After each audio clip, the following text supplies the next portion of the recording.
Now let's look at what's happening in the north of Israel. It is emerging as another front in this war. And the reason is another non-state actor, the Hezbollah. Sporadic fire across the Israel-Lebanon border over the past week has raised concerns that fighting with Hamas militants in Gaza could escalate into a broader conflict.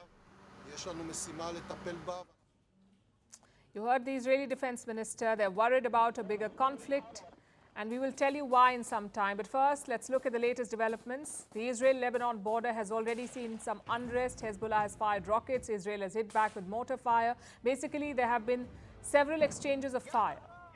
And a journalist was killed. He was hit by Israeli shelling.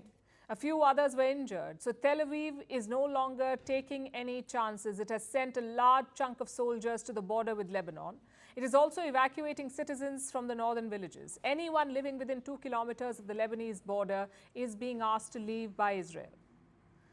Today, Prime Minister Netanyahu even had a warning for Hezbollah. This is what he said. And I also have a message for Iran and Hezbollah. Don't test us in the north. Don't repeat the mistake you already made once, because today the price you will pay will be much heavier. President Biden told you in English, don't do it. And I tell you the same thing in Hebrew. Be careful. Don't test us. That's what the Israeli Prime Minister said, but the situation still remains tense. Will this expand into a bigger conflict? Here's what the Hezbollah say.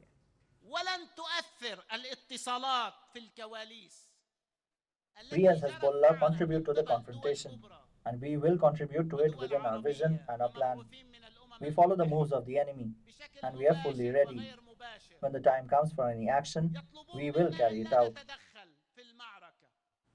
So the Hezbollah is ready. The question is, will they join the war? And why is this so critical? To understand that, you have to look at the larger picture. Who is the Hezbollah? It's a militant group based in Lebanon. The name Hezbollah means Party of God. It was founded in 1982 during the Lebanese Civil War. In 1985, they released a manifesto. It stated 3 main objectives. Number 1, expulsion of colonizers from Lebanon. Number 2, the destruction of Israel. And number 3, the allegiance to Iran.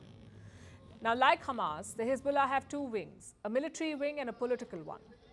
So while Hezbollah may be a non-state actor, they're deeply entrenched in Lebanese politics. They're an important political player in Lebanon. They provide aid and social services. And this is in a country that is dealing with a crippling economic crisis. And that reflects in their support. 89% of Lebanese Shiite Muslims support the Hezbollah. That's almost 30% of the country's population. So they enjoy widespread support at home, plus they also enjoy support from abroad, from a country that backs and funds them. That country is Iran. Both Hamas and Hezbollah are part of a so-called axis of resistance. These are groups in Lebanon, Syria and Palestine that oppose Israel. And all these groups are backed by Iran. So a lot of similarities between Hamas and Hezbollah, but when it comes to firepower, Hamas is no match. The Hezbollah has around 100,000 fighters. That's according to their leader, Hassan Nasrallah. Other reports suggest the actual figures are much lower. Even then, it is a formidable army. They have a sizable arsenal, some 130,000 rockets. And these are not just any rockets, these are precision-guided missiles. That's what the Hezbollah have. And some reports say that they also have more weapons than the Lebanese army. Their fighters are battle-hardened. They fought in wars in Syria and Yemen. So to sum it up, the Hezbollah is widely popular. It has Iranian support. It has formidable arsenal. And it has all the reasons to enter this war. So what is stopping them? Lessons from history.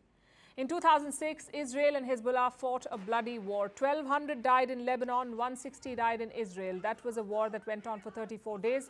The Hezbollah suffered a loss. In 2006, their leader Nasrallah even talked about it. He said when Hezbollah attacked Israel, they did not know it would escalate to this level. They did not want a war. And since then, the Israel-Lebanon border has been relatively calm. But now the Hezbollah has its finger on the trigger.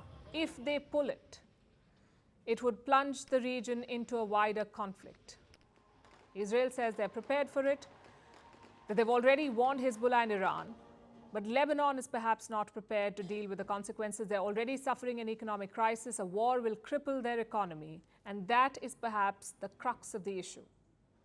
So it's wait and watch for now.